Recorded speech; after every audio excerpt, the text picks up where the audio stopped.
Hello good afternoon केम छो good afternoon तमने लोकोने केम छो बधा। तो આપણે લાસ્ટ લેક્ચરમાં આપણે જ્યારે અટકાવેલું ત્યારે આપણે એવું જોયું હતું કે ઉદાહરણ નંબર 6.2 થી બાકી રહી ગયું હતું કાર્ય વિશે આપણે જાણકારી લીધી હતી બરાબર। અને ગતિ ઉર્જાને અને કાર્ય વચ્ચેનો સંબંધ છે એની પણ આપણે જાણકારી લીધેલી બરાબર। તો હવે આ જાણકારી પ્રમાણે આગળ વધીએ તો ઉદાહરણ નંબર 6.2 માં આપણને એવું કીધું છે ઉદાહરણ નંબર 6.2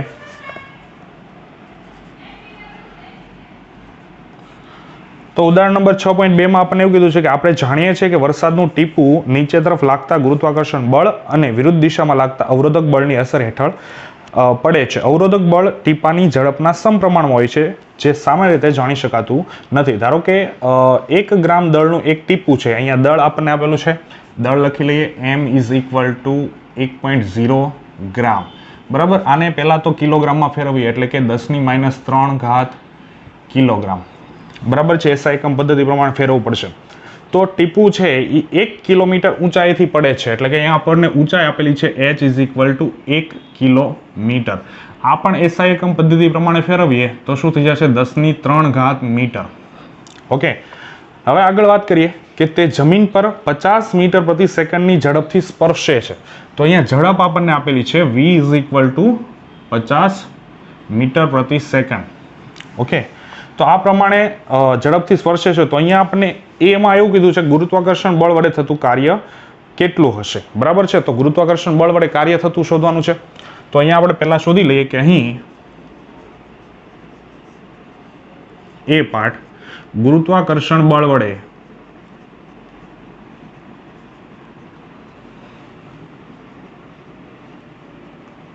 थतुं कार्य।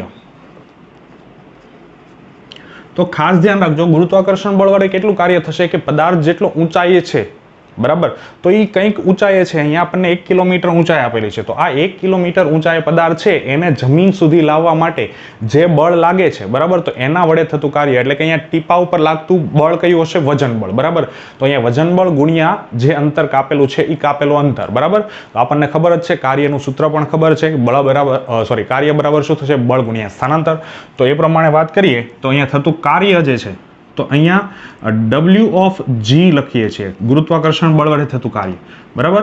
तो ई केटलुं हशे? तो mg × h ऊंचाई बराबर एटले के केटलुं स्थानांतर करे छे ऊपर 1 किलोमीटर ऊंचे छे पदार्थ टीपू अने ई टीपू छे जमीनने स्पर्शे छे एटले के 1 किलोमीटर जेटलुं अंतर कापे छे। तो अहींया वजन बळ छे केटलुं थई जशे? mg जेटलुं અને કાપેલું અંતર છે કેટલું થઈ જશે? h જેટલું।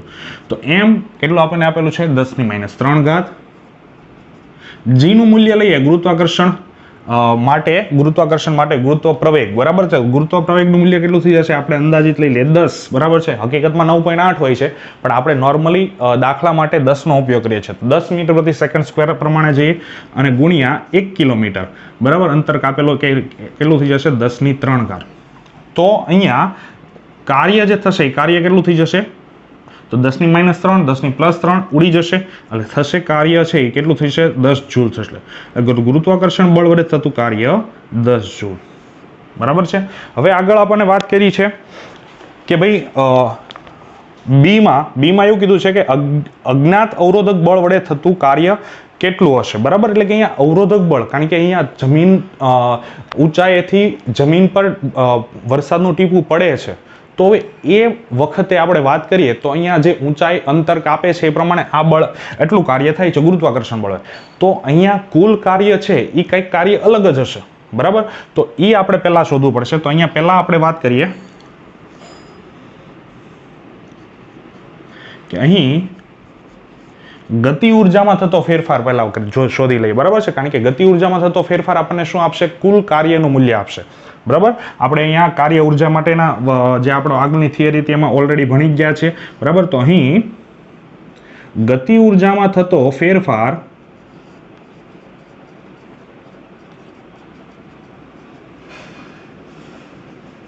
કુલ કાર્યનું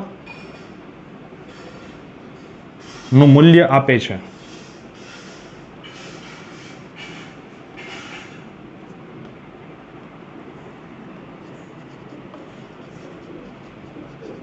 बराबर। तो गति ऊर्जा में थतो फेरफार है ये आपणे लई लीए। तो गति ऊर्जा में थतो फेरफार એટલે કે डेल्टा K = અંતિમ ગતિ ઉર્જા એટલે kf માઇનસ પ્રારંભિક ગતિ ઉર્જા ki, બરાબર. તો અહીંયા અંતિમ ગતિ ઉર્જા છે એ કેટલી થઈ જશે? તો હાફ mv² પ્રમાણે આપણને ખબર છે કે જમીન ઉપર અહીંયા આપણને રકમમાં એવું કીધું છે, જમીનને જ્યારે સ્પર્શે છે ત્યારે એની ઝડપ છે કેટલી છે? 50 મીટર પ્રતિ સેકન્ડ સ્ક્વેર પ્રમાણે. ઓકે, તો અહીંયા half mv² minus half mv², અને પ્રારંભમાં બુંદ જ્યારે ઉપર હોય છે, બરાબર, તો ત્યારે બુંદ આપણને કેવો હશે? સ્થિર હશે, એટલે પ્રારંભિક ગતિ ઉર્જા છે કેવી થઈ જશે? 0. ઓકે, તો અહીંયા હાફ ગુણ્યા m એટલે કેટલું થશે? 10⁻³ 10⁻³ અને ગુણ્યા v², v એટલે 50, બરાબર, તો 50² આટલું થાય. તો આપણે અહીંયા કેલ્ક્યુલેશન્સ કરીએ, બરાબર, તો અહીંયા આપણને જે જવાબ મળશે એ જવાબ તો કંઈક ગણતરી કરીએ. હું સાયન્ટિફિક કેલ્ક્યુલેટરનો યુઝ કરું છું, પણ તમારે યુઝ કરવાનો નથી, કારણ કે મારી પાસે અત્યારે અવેલેબલ આ જ છે. ઓકે, તો 50² ભાગ્યા 2 એટલે 1250, 1250 ભાગ્યા 1000 એટલે કેટલું થશે?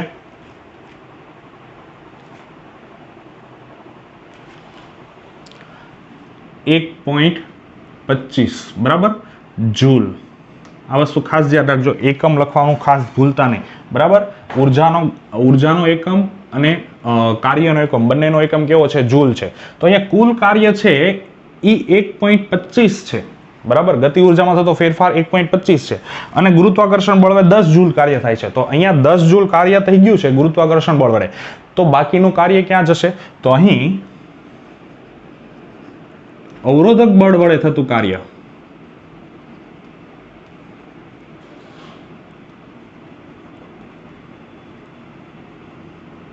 તો એ કાર્ય માટે આપણે વાત કરીએ તો એ કાર્ય છે આપણને ખબર જ છે કે આપણે વાત કરીએ એમ ડેલ્ટા કે એટલે ગતિ ઉર્જાનો ફેરફાર છે, કુલ કાર્ય મને આપશે.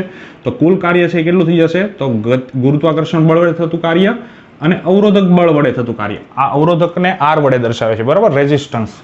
તો માટે આપણે તો WR જોઈએ છે, તો WR ઇઝ ઇક્વલ ટુ શું થઈ જશે? ડેલ્ટા કે માઇનસ WG. ઓકે, તો ડેલ્ટા કે નું મૂલ્ય છે, બરાબર, આપણને ખબર છે કેટલું છે? 1.25 માઇનસ WG કેટલું છે? 10. તો અહીંયા અવરોધક બળ વડે જે થતું કાર્ય છે, બરાબર, W ઓફ R, તો એ કેટલું થશે? તો 8.75, બરાબર. પણ આ કાર્ય કેવું આવશે? માઇનસ આવશે, બરાબર. તો માઇનસ, બરાબર. આ માઇનસ શું કામ આવે છે? કારણ કે અહીંયા આ કાર્ય બુંદની ગતિની વિરુદ્ધ દિશામાં થાય છે.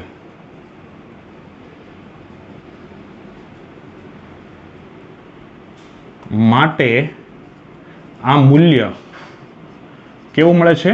ઋણ મળે છે, બરાબર. કારણ કે બુંદ નીચે આવે છે અને ગુરુત્વાકર્ષણ અથવા તો હવાનું જે અવરોધક બળ છે એ કેવું કરશે? બુંદને ઉપર તરફ ધકેલો મારશે, એટલે કે અહીંયા અવરોધે છે, બરાબર. તો એના કારણે છે આ અવરોધક બળ છે વિરુદ્ધ દિશામાં લાગશે, એટલે એના દ્વારા થતું કાર્ય છે એ કેટલું થઈ જશે? -8.75 જૂલ. તો તમે બધાએ શું કરવાનું છે કે વિડીયો પોઝ કરીને આપણે આ લખી લેવાનું છે, બરાબર છે. આપણે આગળની વાત કરીએ તો ઉદાહરણ નંબર 6.3, આગળનું ઉદાહરણ લઈએ.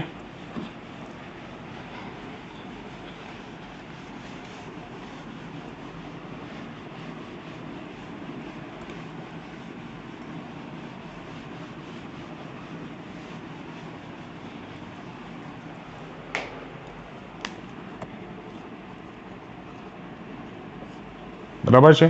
તો ઉદાહરણ નંબર 6.3 આપણે વાત કરીએ. પહેલા આપણે ઇંક પૂરી લઈએ, ખૂટી ગઈ છે. ચાલો,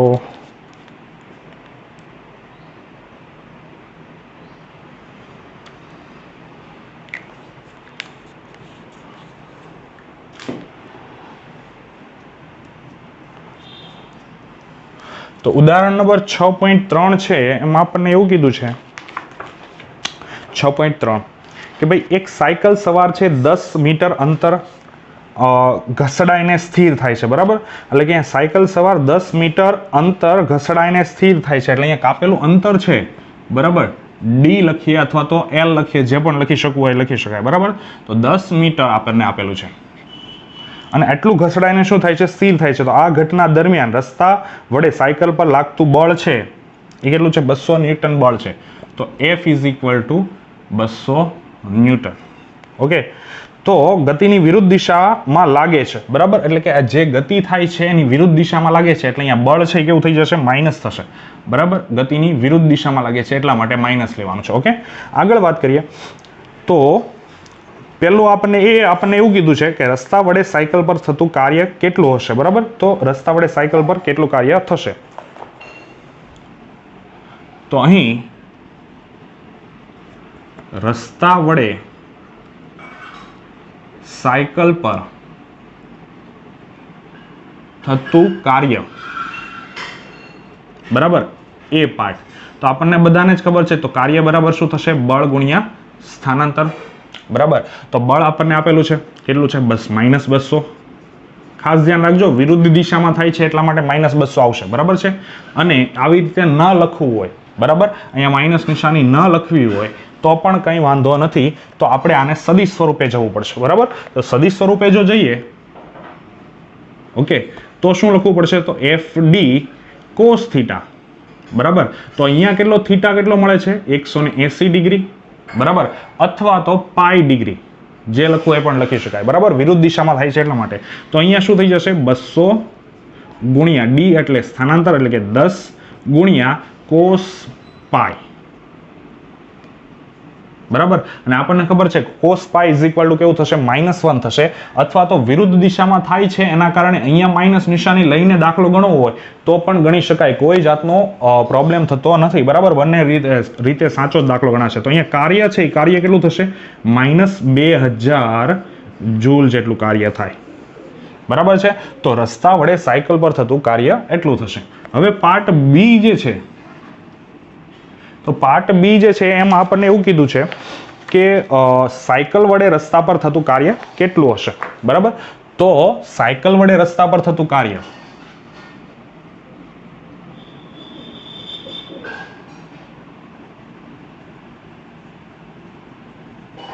તો સાયકલ વડે રસ્તા પર થતું કાર્ય આપણે વાત કરીએ તો અહીંયા રસ્તાનું સ્થાનાંતર કેટલું થાય છે એ આપણે સૌથી મહત્વની વસ્તુ છે. તો રસ્તાનું સ્થાનાંતર થતું નથી. તો અહીં એવું કહી શકાય કે ન્યૂટનની ગતિના ત્રીજા નિયમ મુજબ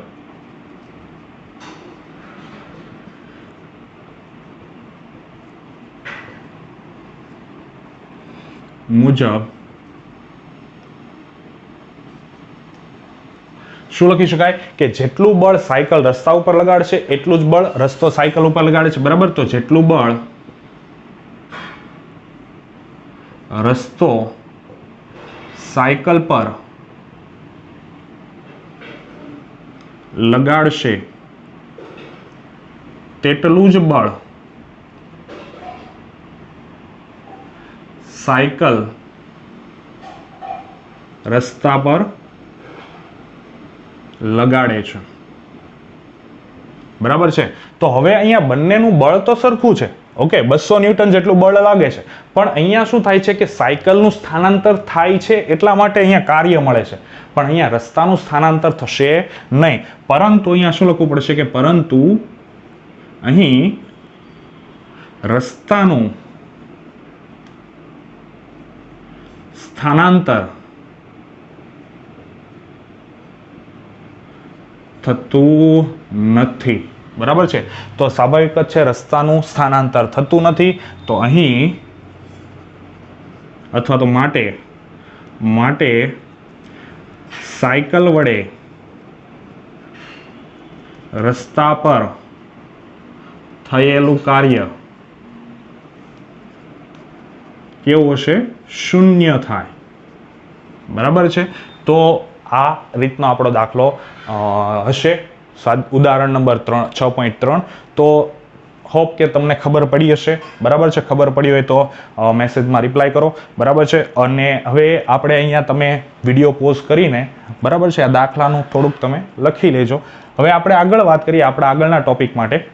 તો આગળના ટોપિક છે એ આપણને કીધો છે ગતિ ઉર્જા, બરાબર. નેક્સ્ટ આપણો ટોપિક છે કયો છે? ગતિ ઉર્જા છે.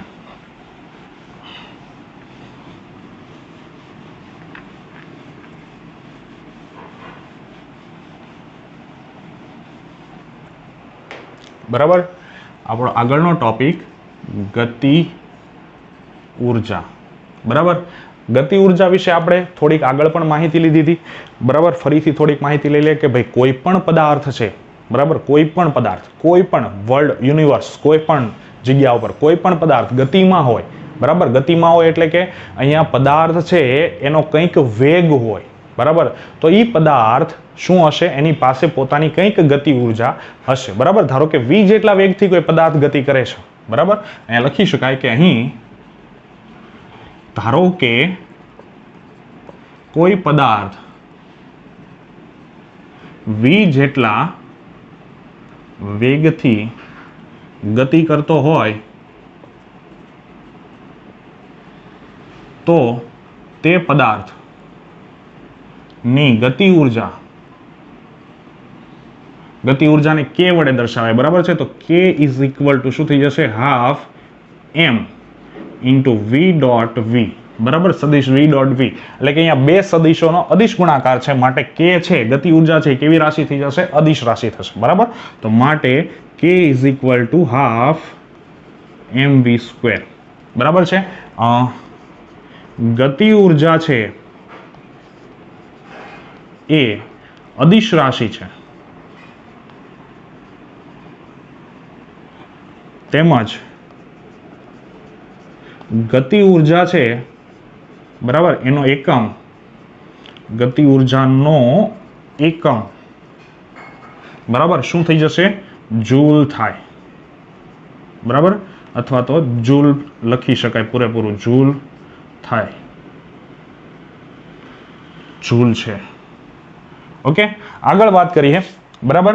તો અહીંયા ગતિ ઉર્જાનું પારિમાણિક સૂત્ર વિશે વાત કરીએ. તો ગતિ ઉર્જાનું પારિમાણિક સૂત્ર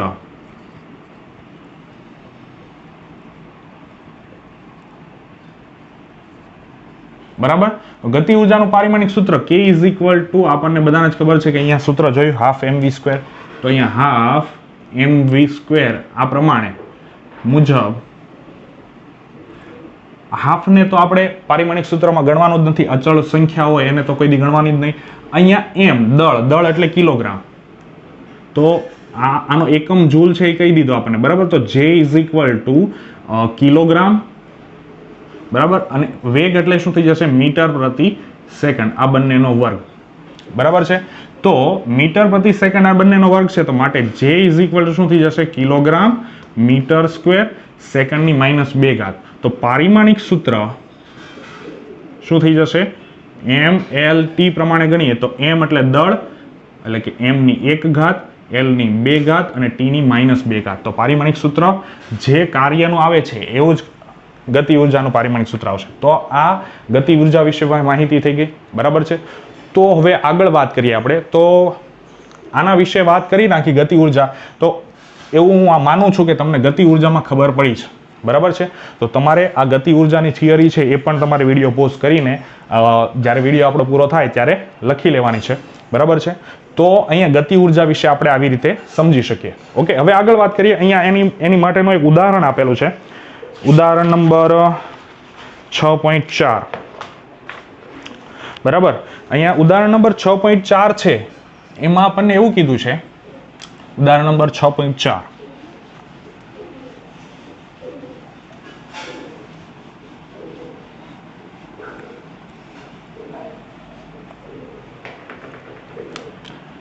ઉદાહરણ નંબર 6.4.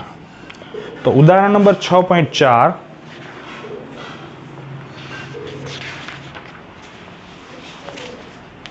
એવું કહે છે કે લશ્કરી કવાયતમાં પોલીસ અધિકારી, બરાબર, લશ્કરી કવાયતમાં પોલીસ અધિકારી છે અને એ શું કહે છે કે 50 ગ્રામ દળની બુલેટ, બરાબર, અહીંયા દળ આપણને આપેલો છે m ઇઝ ઇક્વલ ટુ 50 ગ્રામ, બરાબર, પણ એસઆઈ એકમ પદ્ધતિ પ્રમાણે આપણને ગ્રામ ના ચાલે, એટલે કેમાં ફેરવો પડશે, કિલોગ્રામમાં.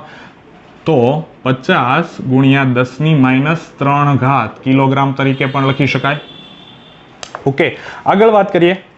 દળની બુલેટને 200 મીટર પ્રતિ સેકન્ડની ઝડપે, બરાબર, અહીંયા વેગ આપણને આપેલો છે v is equal to 200 metre પ્રતિ સેકન્ડ, બરાબર, એટલી ઝડપથી શું કરવામાં આવે છે, મીટર પ્રતિ સેકન્ડની ઝડપથી 2 સેન્ટીમીટર જાડાઈના નરમ પાટિયા તરફ છોડવામાં આવે છે, બરાબર. એટલે કે અહીંયા પ્રારંભિક વેગ છે, આ યાદ રાખજો, આ વી શરૂઆતનો વેગ છે, અને 2 સેન્ટીમીટર જાડાઈનું નરમ પાટિયું છે.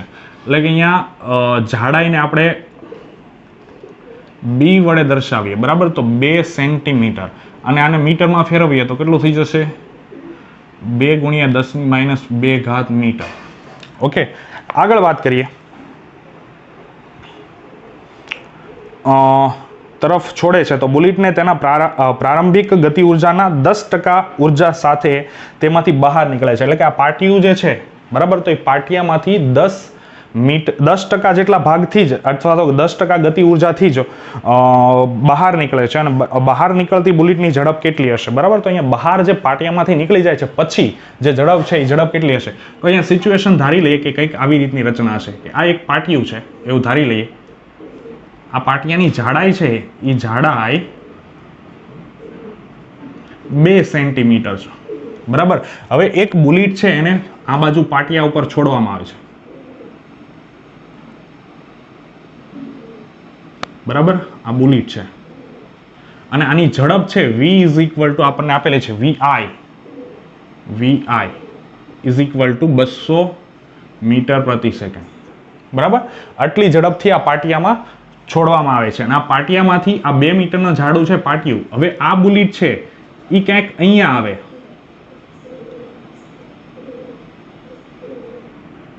બરાબર.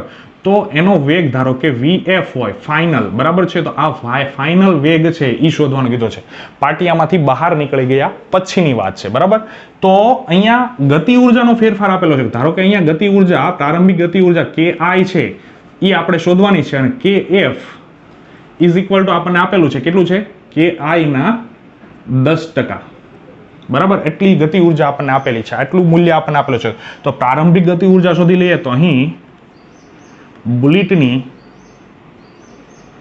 પ્રારંભિક ગતિ ઉર્જા, બરાબર છે. તો પ્રારંભિક ગતિ ઉર્જા ki લઈએ, બરાબર છે. તો ki = શું થઈ જશે? ½ mvi², આવું થશે. તો કિંમતો મૂકીએ તો ½ × m કેટલું છે? 50 × 10⁻³ ગુણ્યા vi કેટલું છે? 200, તો 200². તો માટે ki = શું થઈ જશે? કેલ્ક્યુલેટરનો યુઝ કરીએ છીએ, મારી પાસે સાયન્ટિફિક છે, તમારે સાદું કેલ્ક્યુલેટર યુઝ કરવાનું છે. મારી પાસે કોઈ ઓપ્શન નથી, એટલા માટે યુઝ કરું છું. 200² ભાગ્યા 50, બરાબર. સોરી, 200² ગુણ્યા 50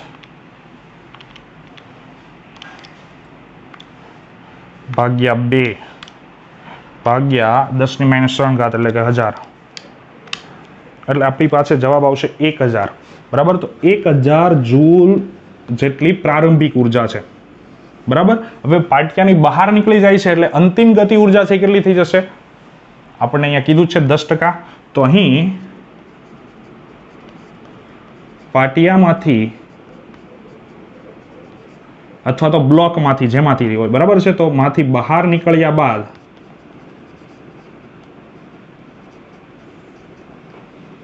બુલેટની ગતિ ઉર્જા